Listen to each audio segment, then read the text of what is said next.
I think it was a really good year for me. It's my best year in athletics that I've ever had. You know, I moved coaches in March last year. We managed to turn it around for Rio, and my time started to come down. But this year we really kind of saw those benefits. I run my fastest times. I was loaded up for all of them. I made sure that I was always heavy in the weight room in the week before. And then for the championships, I showed that I was in really good form. And unfortunately, a little bit of cramp got me for that final, so I didn't go for a time. But I was so incredibly amazed to kind of win that race back where it all started for me in 2012. It depends how drunk I am. That's the thing. I found out last night that I still have to be quite drunk to dance on my own. It's the spontaneity of dancing that I find tricky. You're sober though on the show, right? Most of the time, apart from last night. Yeah.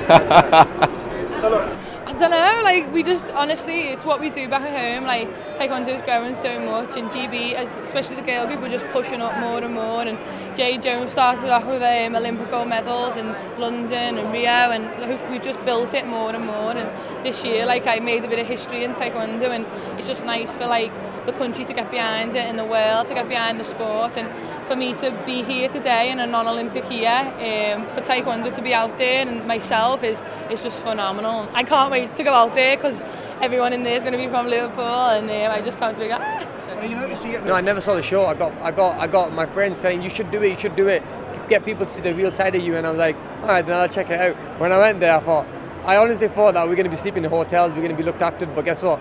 It was nothing like that. When I see my bed, I go, is this where I'm going to be sleeping? They go, yeah. So I go, well, but where's the roof and everything? They said, there's no roof here, mate. You're sleeping outside. so boxing then next year. Yeah. Right. Next year's a big year for me. So next year's a very big year for me. I took a year out because of my hand operation. I'm 31 now, top of my game, still in the top 10 in the world, and it's all about getting the big fights in and winning another world title before I call it a day. So it's a very big year for me next year, and I'm going to be fighting a lot more, a lot often, and hopefully get a fight in the UK because it's been a couple of years now. When you get back in the ring? End of March. It's a bit of a break. Like fights are only happening like 2 to 3 times a year now. So I think they're quite like serious events now, and I want to fight for another championship belt. So end of March should be a time to that give enough time for my opponent to get ready and enough time for me to get ready. In the UK? And it's up to him to kind of get himself back on the gravy train. So calling someone out is irrelevant when we don't know if you're going to live up to your actions at this present time. I'm sure he will, but at this present time he's saying he needs warm-up fights. So tune into what's important and then focus on the bigger picture.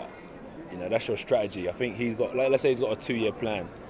He needs to think about working back. He's already calling out my name when he hasn't gone through the stages that he set himself out. So me and Fury, yeah, listen, we'll have to see. I've got to get May the 5th out the way first, and if it doesn't happen, then you know all my attention turns straight to him. He's got a few issues going on still at the moment.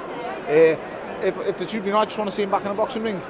Yeah, I'd love to be his first fight back, because you know it'll be the quickest comeback in the history of boxing if he comes back against me.